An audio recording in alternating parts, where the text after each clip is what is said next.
Yeah, hey, it's our buddy Gene. Yes. Welcome to Bacon is My Podcast. What you bacon is 7 questions. This is a repeat offender. But today we're here for a different band. We're here for Bullets Octane, which is Gene's band, which he's the frontman for. He is the frontman for, and they got the new single Vampires, which is out now. Which is sick. And I will say, go check it out right away. And I wrote this little thing here because it's what I did. Play it loud. And while you're there, check out Riot Rock and Roll, check out Space Lord Symphony, and check out I Ain't Your Savior. Because, one, you'll find a new favorite band, and two, wherever you're going, you will get there much faster, because I found it impossible not to speed while I was listening to it. Yeah. And, dude, I love your fucking band. Hey, man, thank you so much. Yeah, it definitely will get you a speeding ticket for sure, some of that stuff. Honestly, it's like when I jumped in to listen, I was like, this is everything I love. Yeah. Like, this is like, that hits me like, oh. I'm actually surprised you didn't know of Bullets and Octane, because they're such a you band. I am too, yeah. That I'm just so surprised you didn't know them already.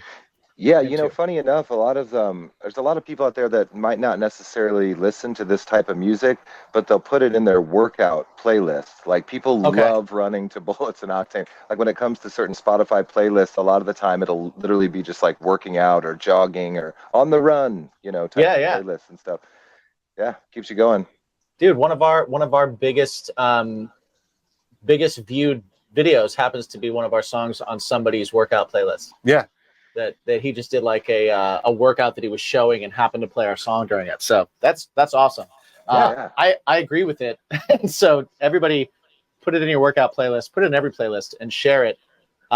It's right up my. I mean, dude, I love Social D. I love like every band that is listed as an influence for you guys is like every band that I absolutely love. And so I am a new longtime, for sure, fan that will be listening to everything. Well, thank you, man. Yeah, I mean, our whole, I guess, one of the simplest of goals that, at least for myself personally, that I try to go for is, keeping it heavy. It has riffs, it has all the driving stuff, but I'm a huge fan of melodic music, and we might have touched on that when we talked before. But there's a lot of times, like even doing the 2006 Korn Family Values tour, and it was just like 30 bands of just from like noon until midnight or whatever it was, just and there's a lot of stuff when it comes to metal and heavy music that I'm not really necessarily consider myself a fan of, like metal, and people might not like that, but I just like hooks. I love vocal melody, and there's a lot of times I watch a lot of bands that would kind of fall underneath the same genre as Bullets and Octane, and it's a lot of just aggression, and all that, and I personally would much rather push play and hear, wouldn't it be nice if we could, and have some melodic stuff to take home with you. Like, here's a little stuff, put it in your brain. You wake up the next day and you're like, I can't get that hook out of my mind. So it's like, try to marry the two, where there's still, you're still getting a pit going or whatever, but you're still singing along, when you I agree, man, 100%. Like, that's right in my, like, I love heavy pop. Yeah. Fuck the 7 questions. No 7? No. Yeah. We'll do 7 questions. Okay. We do 7 questions. We went to all this trouble to give him a second set of 7 questions. All right. Well, he's going to answer it later anyway. No, he's going to guest host later. So. Okay. All right. So let's get into this, and then let's continue talking and then music. We'll talk. Yeah. I mean, we can do 7 questions last and just release it first. Okay. I don't know. Let's just do it. This reminds me of every marriage I've ever been in. Exactly, right there. There's a lot of them. We're there. We're there. We're gonna get to the cream of your Twinkie once again. Yeah, we've done it once before. We asked you what your favorite pizza order is, and your we've favorite... spelunked around in your Twinkie cream once. Yeah. Now we're gonna do it again. We're gonna do it again. Okay, thank you. I guess. That's the proper response. You're welcome. Yeah, I'm not too speechless much, but that was my brain's going uncomfortable, but it's kind of cool. Oh, it's gonna just wait. That's how we do it. The second batch of questions. All right. Here it is. What's your bacon and 7 questions for repeat offenders? Question number 1. Gene, what color has the worst personality? Oh, good question. Man, red. Red? Really? Aggressive, or what's the personality trait? It just, you know what it does, man? Like, I'm just going off first initial thing because honestly, I change my mind every day on everything, right? And that's cool. It's cool to be a leaf in the wind, in my opinion. But I will say red because it usually is like the first and predictable go-to of what people feel like they are expressing when it comes to, like, every band is black, white, and red. Look at us go. We're black, white, and red. Never been done before. Man. You're so right. What I mean? There you go. Okay. That's why we went with pink and blue. Pink and blue, yeah. That's why we went with pink and blue. Yeah. I mean, red is actually my favorite color, but it's a good color. Again, band wise and you know, logo wise, can't go with red, black, white, or red. You can't do that. But that's a weird thing. I mean, it's so classic, right? The whole like old school punk. I think it's either Sex Pistols or the Clash, where it was like the red and yellow or the pink and yellow contrast, the mustard and ketchup thing. I know it's a food deal and all that jazz, and it has its psychology and all that. But when it comes to bands, like seeing that old school punk red, even like look at the Hulk Hogan logo, right? It's I was gonna say yellow and red. It's like McDonald's, Arby's, Burger King, Hulk Hogan. Yeah. Hulk Hogan. Yeah. Totally. Makes sense. I like it. All right. Question number 2. What's something you're a snob about? Man, that's a good one. Because I'm easygoing with everything, and I'll say that real quickly because of touring with bands, and everyone's like, "Let's get food," and you're on a schedule. It's just pull over, and I'm a garbage disposal. Let's get to it. You know what I mean? Yeah. Right. There's no room for that. So to be a snob about anything, I don't know. It's I guess I'm kind of musically snobbish in a weird way, but it's weird because I really am a pop guy. Like, I love top 40 music in any genre. Even when I go to different countries to tour, I will sit up front with the bus driver and I'll go, "Let's hear what's playing in your country. I'd love to hear that stuff." So in a strange way, when it comes to scene music, if you will, and that could be anything from the Police of punkdom or the emo screamo thing that everyone's a part of, everyone has such high opinions, like, "Oh, I love this band," and I'm like, "Dude, it's a hype band and this, that, and the other, but give me the hooks. Like, what's their greatest song, you know?" And so I'm a little snobbish, but it's strange because I'm a radio guy, which would seem to be the opposite. That's confusing. I'm a radio guy when I'm on the road. Like, if I'm outside of the state that I'm in, I want to know what's playing on their radio. I'll try and find rock radio and wherever we're at. It behooves you not to if you're putting, like, you don't have a set. You know, some bands have, okay, we've got our tracks, we've got our things all set up, ready to go, and that's that. But you can feel things out and be like, okay, well, radio dictates today. Well, but I like to hear what, I always find it interesting because I'm like, what's top 40 in New York isn't top 40 in Iowa. Oh no. You know, it's like what are people listening to in town? And it's, I didn't realize that it was different until I started touring. Yeah. And then once I started touring, I was like, holy shit. Like, it's really, they don't even play this like over here, you know? Dude, you're so right, man. Like, if you hit those major, I guess, you know, hip cities, right? Like, you know, you do the basics, right? Of course, the Chicago, LA, New York thing. Right, yeah. It's a whole different ballgame. They might play the Strokes, you know? Right. When here it's like, this does not sound like Three Doors Down, so we don't play it, you know? And I'm from Missouri, so it's like the whole genre, you know, the 90s and all that into the early 2000s with just everyone was, that we call it the Jaw, the radio station. We'd always joke around. Yes. Going, what state are we in? Oh, we're in the Jaw state because it sounds like keep it locked on the Jaw. Today we're playing Chevelle, and we're playing, you know, and it's like every band where the singer has everybody sings with their mouth shut. Yeah, you know, I'm coming down tonight. You know, and I'm like, okay, you know. I know what you're doing. Wow, there's a lot of trucks in that parking lot. You know, I am covering a Chevelle song at our next show, and I'm going to keep my jaw shut. Yeah, and you're going to have to watch for it. And you know what? It's happening Friday. You know what? Vocally, you're going to be much closer to the song than you ever would have been before. Yeah.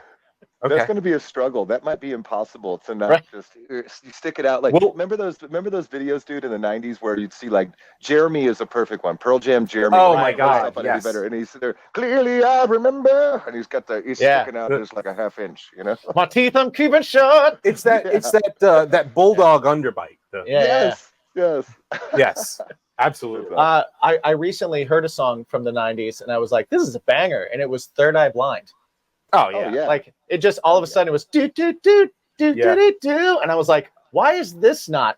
Why does nobody sound like this now? Dude, I want to tell you, I'm so glad you brought that up. The other day, me and my girl was sitting there listening to that, and I'm like, I can't believe this is like flying so under the radar that if you listen to the crystal meth references, the panties face down in the back, and then you hear it because it's like it's decorated in all this. Can you believe it's the sand beneath my toes? And you're like, this is a beautiful song when really it's about meth, and I think there's some slightly rapey stuff going on here. Yep. Happy sounded sad songs. If you ever get a chance, happy sounded sad if you ever get a chance, one of the heaviest songs you'll ever feel mood wise is a song by Third Eye Blind, Slow Motion. Oh yeah, absolutely. Yeah. It's heavy as fuck. I'll have to revisit that, man. On the heart. Yeah. I think it's on. I don't think it was on that record. They got bangers, man. They got bangers. I gotta say, like. Dude, speaking of that, I have like my jogging thing, it puts up things from the queue.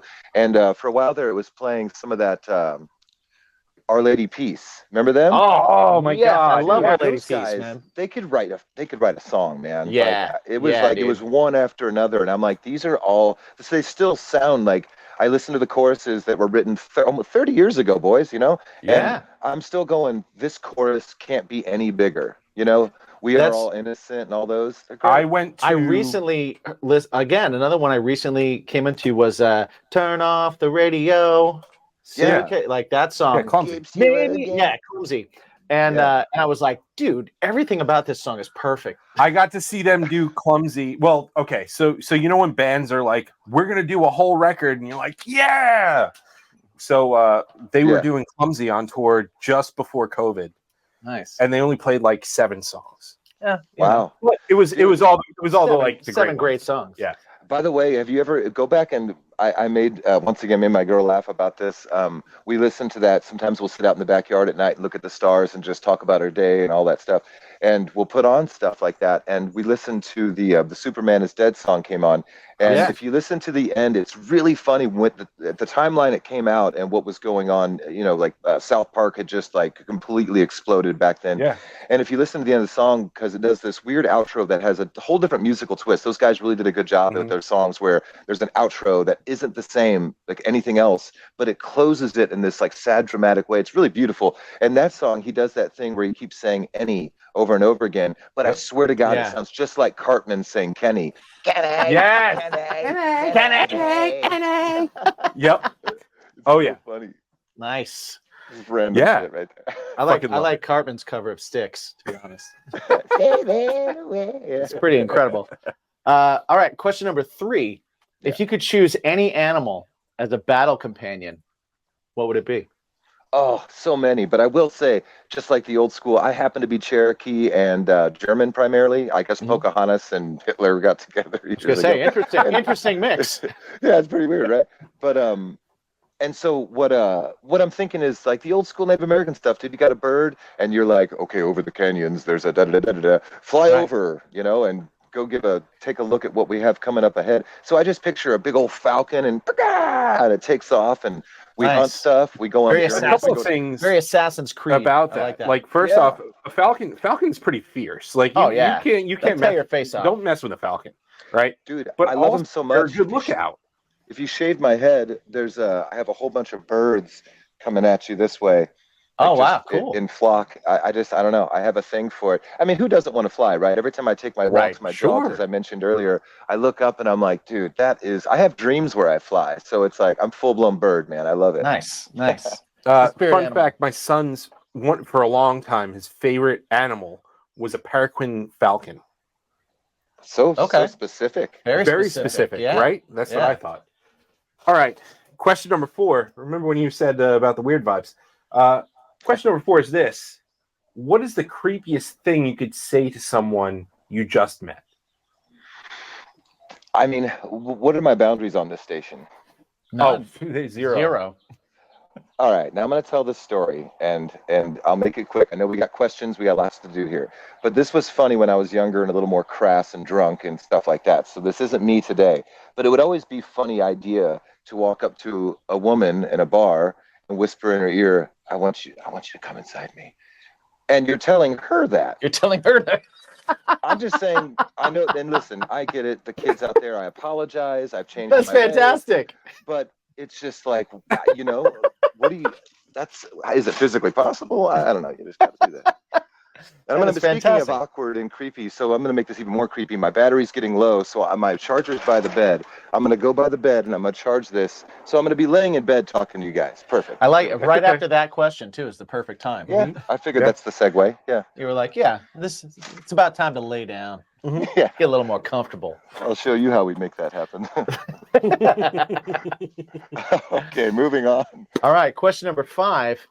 Choice time. If you had to choose between A, only eating pre-chewed food, oh God, or B, only communicating through interpretive dance for the rest of your life, what would you choose? I don't know. If you could have seen the show last night, you know I would choose interpreting dance, because I can't dance, but I shake that shit. I swear. Oh yeah, you shake that shit in every video you do, like including hype videos. I love it. Yeah, like he's jumping up at like at sparkly filters. Yeah, there's all kinds of fun. That's hilarious. There's all kinds of fun stuff going on. Yeah, I could totally do that. I could picture walking into an Arby's, which I probably wouldn't, but if I did, I could order a full meal in only dance. Absolutely. Yeah. Nice. I mean, yeah, it's just like roast beef, cheddar. Yeah, onion roll. It seems pretty easily translated. How would you say roast beef in interpretive dance? Dude, you ask him the questions, not me. Well, I'm in bed. This might be the perfect way. I was going to say, I know. Yeah, I'm visualizing how he'd do it. Maybe I'll make a special video and shoot that over to you guys just to answer it. Perfect. We're going to see each other in a couple of weeks. Maybe you could just show them in person. That's right. We can do it in person. We'll each come up with one. We have press access to certain areas of the venues of the fairgrounds. Okay. So yeah. We'll each come up with one, and we'll do it to strangers, and we'll see who gets it. Okay, I like that. We're gonna get arrested, aren't we? We're gonna all hang out. We're all going to jail together. It's gonna be great. I hope so, man. Maybe. I hope so. Maybe. All right, question number 6. You will be harshly judged on this, by the way, bud. Yes. There is a right answer. Toilet paper, over or under? On the roll? Yeah. Well, once again, I love that the marriages keep coming into this, and that's but I've been told that only psychos do the under. Mm-hmm. Yeah, I'm always told that it's supposed to come around the top and come down, never from the other side. Harshly judged. I mean, that was like 15 years ago, and I remember some female telling me that, like, only psychos go under. So, of course, every time I would do it to her, I'd put it under just to scare the shit out of her. But but on the other end of it, always over, or else, I have. Oh, we want to go. Unless you want to mess with people, bangs, not mullets. Bangs, not mullets. Yeah, Yeah, exactly, dude. Yeah. All right. Question number 7. We're here. We're at the end. No bonus question this time. So this is it. All right. So you get to pick one Halloween costume from your past to wear every day for the rest of your life. Which one is it? Man. Oh, I know. This is easy. I used to, when I first started Bullets and Octane, I remember doing a lot of Halloween shows and winning Halloween contests. I made my own Beetlejuice outfit, right? Nice.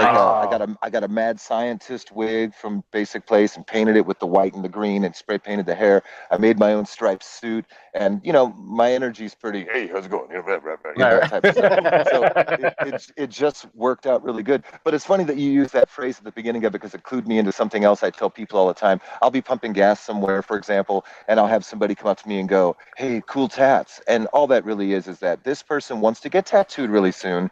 They don't really want to hear what I have to say, but they just want to have someone that they could tell their new idea of their tattoo. Right. And they'll sit down, they'll stand there as I'm pumping gas, and I'm like, "Oh, I'm in prison now. You've got me locked in this situation." And they'll be like, "So man, I'm thinking about getting this tribal thing here." And I totally blow the smoke out of their balloons and everything. And I'll be like, "Listen, man, I look at tattoos as like being stuck in your favorite t-shirt in high school for the rest of your life." And I know I say that, I'm covered in them head to toe, but there's this thing where no matter what you do, like, for example, if I get into an elevator and there's a small woman in the elevator, I notice that subconsciously my body will turn away from her, my voice will get higher, and I'll compliment her in a very like disarming way of like, "I really like your hair today. Like I could possibly be gay," or something like that. Right. Which there's nothing wrong with.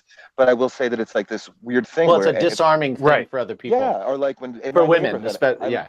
I live in a pretty quiet neighborhood nowadays, and the kids will be out, and I'll see, I forget that I look a certain way, and I'll be like, "Hey, everybody," and they'll say, "Timmy, just come in the house, Timmy, just come into the house," and I'm just like, man, it's such a shame, because on the inside, I come off nothing like what I am.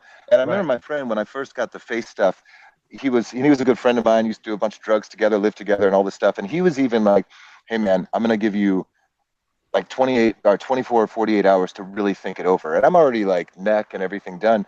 But he's like, "I'm serious. Even though it doesn't seem far away from where you're at, it's going to be different." And he's completely right. He's completely right. Everywhere I go, it's I don't mean to make this a boohoo thing. I did it to myself, but I am saying it's very interesting to go into a nice ice cream place or something and try to have like this really innocent moment. And it's always a little bit kind of, you know, a little messed up. Like people just don't let me stand by them.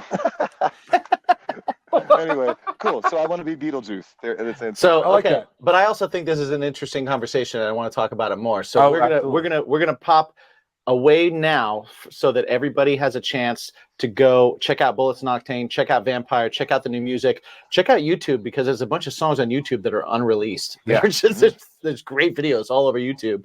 So check all of that out, and then come back in a couple of days for the full chat that we have, and we're going to continue this tattoo conversation at least a little bit. Oh yeah. When we jump back in. But before that, just let everybody that's watching know where they can find everything Bullets and Octane and everything that you're doing.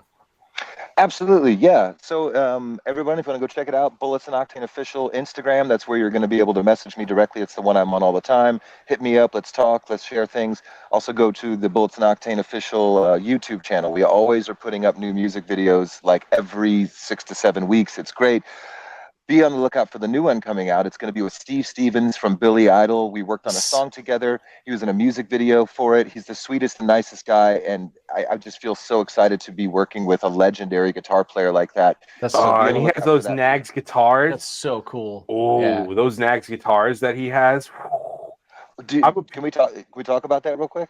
We'll talk about it in the full episode. We're going to talk about it in the full episode. So right now we're going to go quick. And so everybody that's watching, remember to ask yourselves every single day, go check out all the music. Remember to ask yourselves, what is that thing in your life that makes your life better? What is that thing that makes everything more interesting? What is that thing that makes everything cooler? What is your bacon?